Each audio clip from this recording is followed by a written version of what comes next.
avec un réel plaisir, M. Félix Bongo, que j'ai accepté cet échange.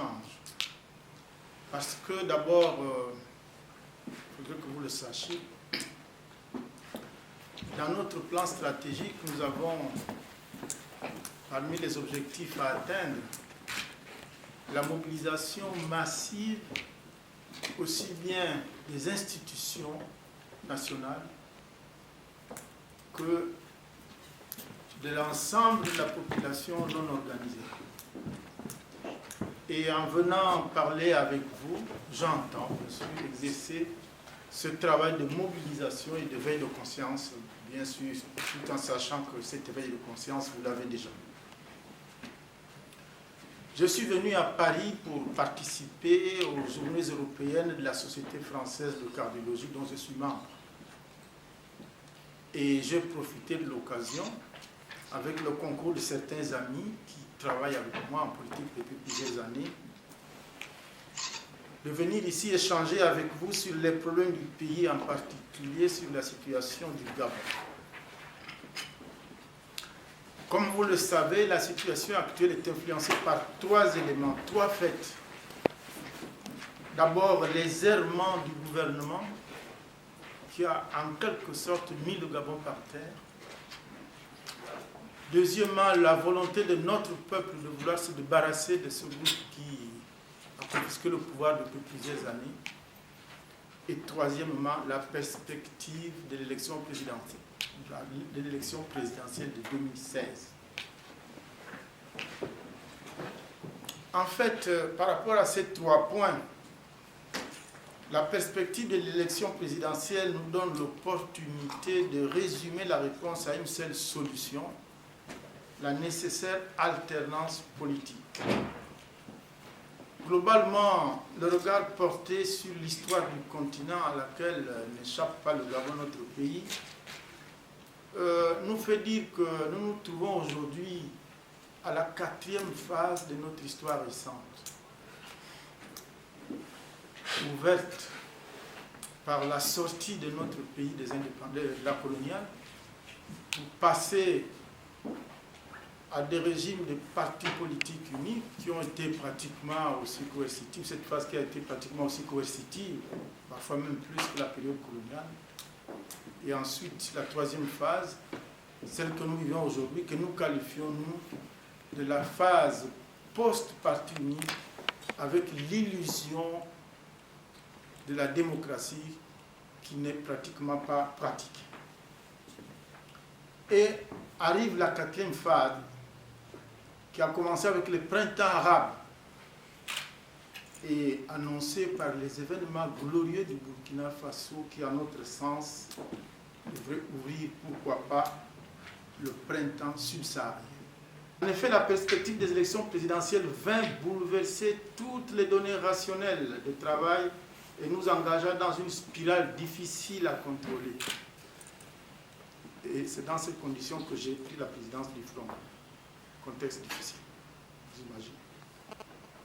Ainsi, toute l'année 2015 fut dominée par ce conflit entre les partisans des élections à tout prix et les autres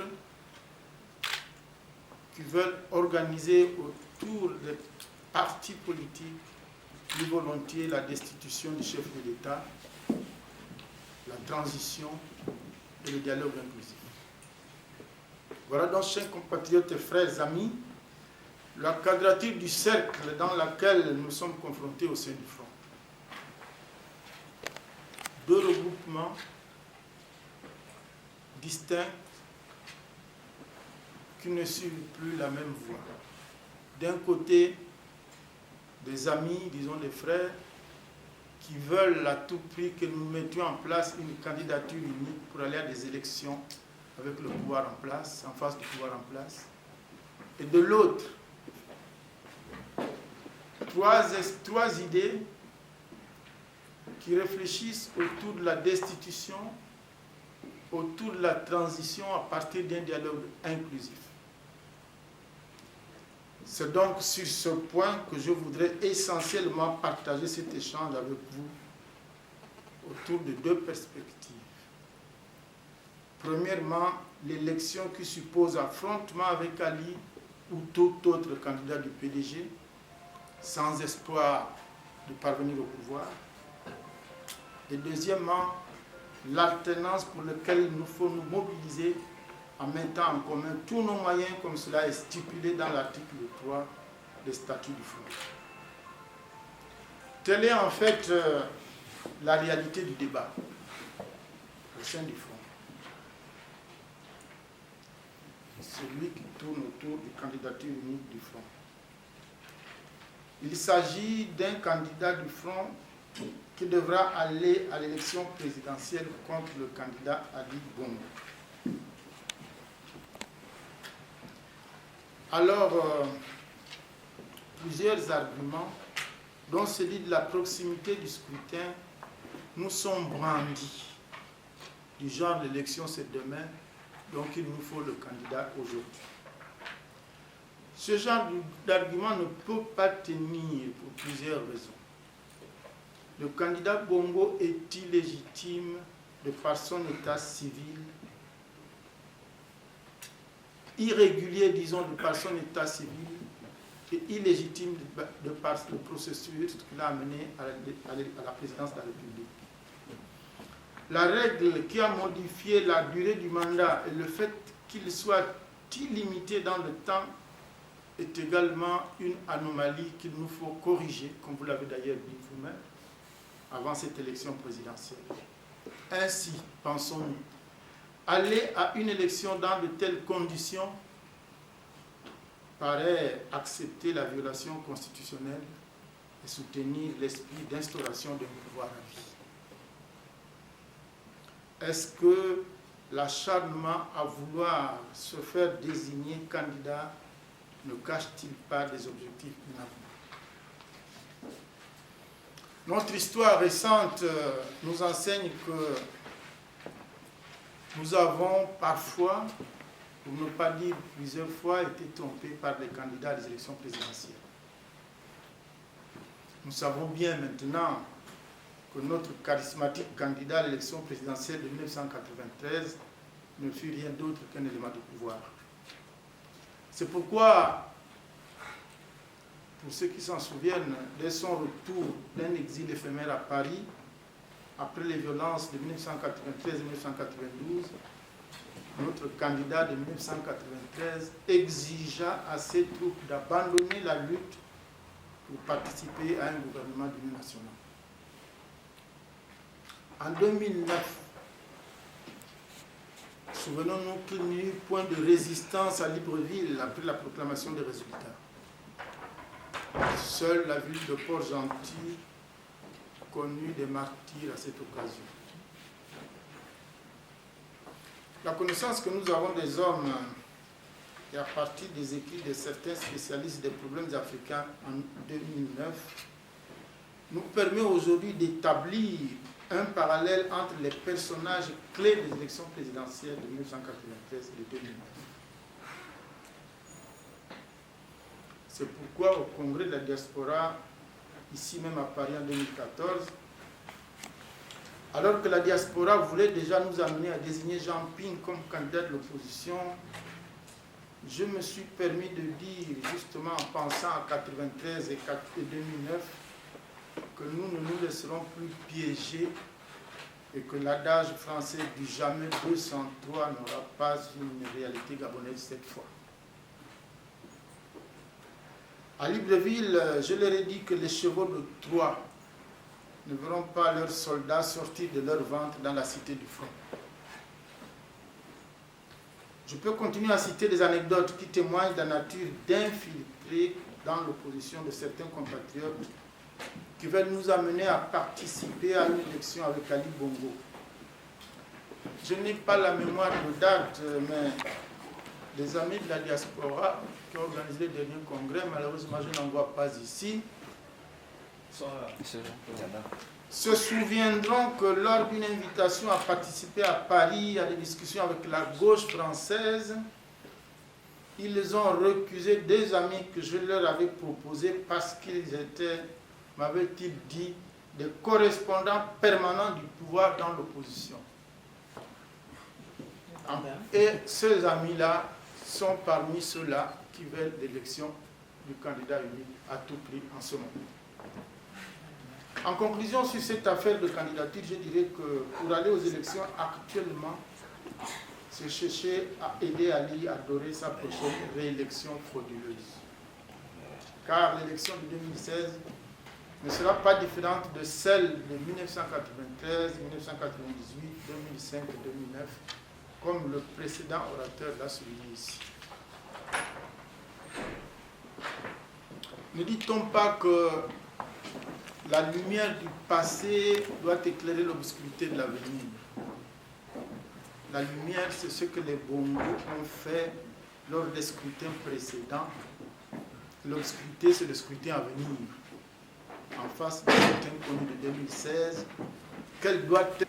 Car je suis de ceux qui pensent que pour parvenir à l'alternance, une élection au Gabon doit exclure la chaîne organisationnelle actuelle, comme vous l'avez souligné vous-même, le ministère de l'Intérieur PDG, la commission électorale PDG et la Cour constitutionnelle PDG. Nous avons suggéré, en ce qui concerne la candidature unique de notre regroupement, de tenir des primaires dans tous les partis du front dont les règlements exigent la tenue des congrès avant la désignation de ces candidats. De procéder ensuite à la désignation du candidat unique l'ensemble. Poursuivre l'aventure de la précipitation paraîtrait comme une volonté d'aider à Libongo Ondimba à tenir une élection illégale et illégitime, à l'aider à dorer cette élection.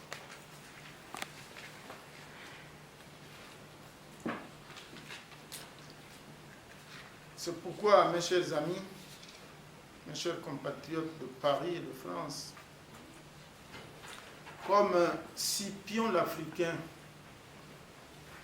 qui ne voyait le salut de Rome que par la destruction de Carthage, l'opposition gabonaise doit faire de la neutralisation du PDG l'acte fondateur pour le salut du pays et l'avènement de la démocratie.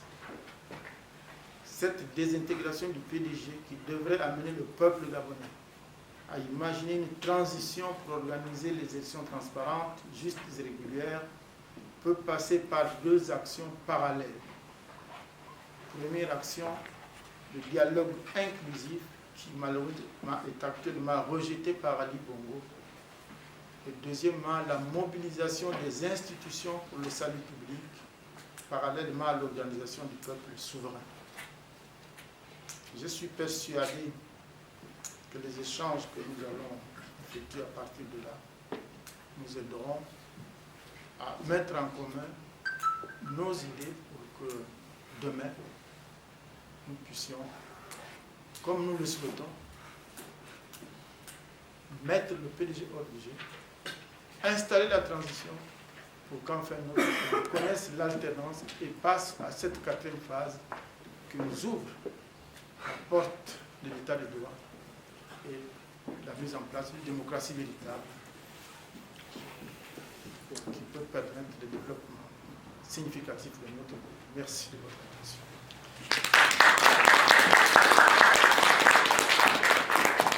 Et ainsi de suite. J'étais là, on était dans la foule. Alors, ce que je veux dire, c'est que vous avez manifesté, vous avez fait une manifestation à Port-Gentil qui a fait parler d'elle. Lorsque vous êtes allés tous ensemble à Port-Gentil, la ville s'est vidée et vous a rejoint. Toute la ville de Port-Gentil était au stade pour vous retrouver. Alors, nous, notre génération, celle à laquelle j'appartiens, souhaiterait... C'est ça, bon, je voulais me présenter, je voulais d'abord manifester ça, parce que je parle là au nom de ma génération, hein, je me permets de le faire. Nous trouvons déplorable, c'est vraiment déplorable qu'aujourd'hui, le Front, avec 27 signataires d'une charte qui était partie dans une bonne direction, se retrouve aujourd'hui dans nous vivons cette situation que vous venez de décrire. C'est vraiment déplorable. Nous voulons le changement. Nous voulons qu'il y ait un nouveau Gabon, un Gabon meilleur. Alors, vous parlez de destitution. La destitution, s'il fallait la faire, si vraiment il fallait la faire, et ça c'est de votre faute, à vous qui êtes nos aînés, s'il fallait la faire, il fallait profiter le jour où le corps de Borba m'est arrivé à l'école. Vous n'avez pas su saisir cette chance-là. On ne peut pas faire la destitution sans le peuple. Le front ne peut pas organiser une destitution seul, il faut le peuple. C'est le peuple qui va sur la route. Et pour aller dans la rue, il faut l'impliquer. Et pour l'impliquer, il faut aller lui parler. Je ne vois pas le front le faire comme vous l'avez fait dès le début. Vous avez arrêté à un certain moment, d'autres sont restés, d'autres sont partis. La question c'est pourquoi vous n'êtes pas allés ensemble. Parce que si on veut la destitution, il faut aller vers le peuple. Tout le monde doit aller vers le peuple, parler au peuple. Le peuple, moi je parle avec les gens dans les quartiers gens dans les quartiers ne comprennent plus ce que vous êtes en train de faire et vous allez faire en sorte que le peuple laisse aller là. Parce que si certains restent à la maison, d'autres vont vers le peuple va être confus. Tout le monde ne comprend pas la politique. Bon, voilà, je m'arrête là pour l'instant, monsieur. Merci. Deuxième question, si simple que ça puisse paraître. Depuis 2014, le Front s'est préparé ou s'est organisé pour présenter en fin 2016 ou à la veille des élections un candidat. Quels sont ceux qui se sont démarqués dans la politique actuelle du pays pour se faire, pour gagner les voix des populations? C'est pas tout de venir nous dire que oui, les chevaux de Troie se battent en vase clos pour faire le lit à Libongo. C'est clair, tout le monde veut faire le lit à Libongo, même au sein du Front. Déjà quand vous chamaillez ou contre ou pour un vote, 16 sont contre, 16 sont pour, 11 sont contre. Pour quelles raisons? On ne sait pas. Vous êtes aujourd'hui président du Front, on vous met la patate chaude entre les mains, c'est pas pour vous dire les choses méchantes, on vous met la patate chaude entre les mains, on vous demande de gérer ça comme ça, alors que depuis 2014, il y avait quelqu'un qui était là, qui n'a pas avancé, ou qu'est-ce qu'il a fait entre 2014, juillet 2014, et votre arrivée à la présidence du Front? Voici les questions que je voulais savoir. Merci. Je disais à mon frère qui s'inquiétait tout là qu'il n'y a que deux problèmes qu'on doit débattre ici. David. Il n'y a que deux problèmes qu'on doit débattre ici. Le problème des élections, j'ai déjà donné ce que l'ensemble des Gabonais, tout le monde pense, tout le monde sait qu'on ne peut pas aller à des élections avec Kalibou. Je ne peux même pas. Deuxième question, c'est l'alternance. Comment on arrive à l'alternance? Parmi les objectifs, il y a cet objectif de mobilisation massive de la population. Je parlais des institutions dans ma conclusion. Je termine sur ma conclusion. Deux choses. Qu'est-ce que j'ai encore dit? Dialogue inclusif. Parce qu'il ne faut pas exclure le dialogue. Je répondrai à mon ami. Il ne faut pas exclure le dialogue. Sinon, on dira que vous ne voulez pas coopérer. Il faut toujours montrer à l'opinion nationale et internationale. Ce n'est pas ma petite sœur ou fille, même qui est socialiste, qui va me contredire. Les instances internationales vous demandent toujours de dialoguer, de discuter. Même si vous avez les armes, vous avez la force, il faut toujours accepter de discuter. C'est celui qui ne discute pas qui sera condamné lorsque les choses vont exploser dans le pays. Donc il faut toujours accepter de discuter, mon frère. Donc je dis dialogue inclusif et ensuite mobilisation des institutions. Il faut mobiliser aussi les institutions. Qu'est-ce qu'on entend par institutions? Tout. Il faut voir les ministères. Aujourd'hui, les ministres gabonais sont dans la misère. Ils ne gèrent plus rien, c'est les institutions qui gèrent, les agences qui gèrent. Je discute avec des responsables des ministères. Ils vont faire des photocopies à l'extérieur. Ils n'ont même plus d'argent pour le fonctionnement des ministères. Donc il faut mobiliser aussi les institutions. Il faut discuter avec tout le monde. L'armée, la police, la gendarmerie, les syndicats, les entreprises. Il faut mobiliser tout le monde. Il faut qu'on se comprenne. Quand vous nous condamnez disant que vous êtes... De toute façon, en politique, il faut s'attendre toujours à des divisions. Il faut les régler. Lisez Mao Tse-tung et les contradictions au sein du groupe.